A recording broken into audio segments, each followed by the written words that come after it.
Hope News daerah Sumatera kawasan Utara, kumpulan distrik Indrapura dan distrik Tanjung Kasar.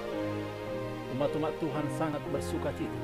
Sosialisasi program oleh Bapak Febri Sijabat dilanjutkan dengan Pendeta Kingston Pandiangan, diselingi dengan lagu-lagu pujian. Bapak-bapak bernyanyi untuk Tuhan.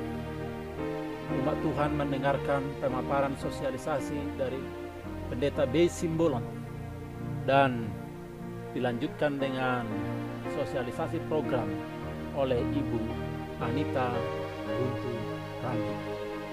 Pada hari Sabatnya diadakan kebaktian gabungan distrik.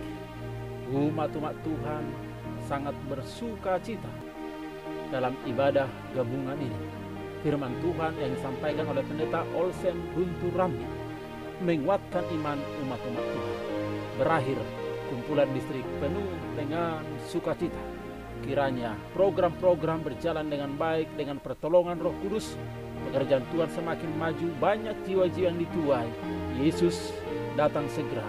I will go. Tuhan memberkati. Amin.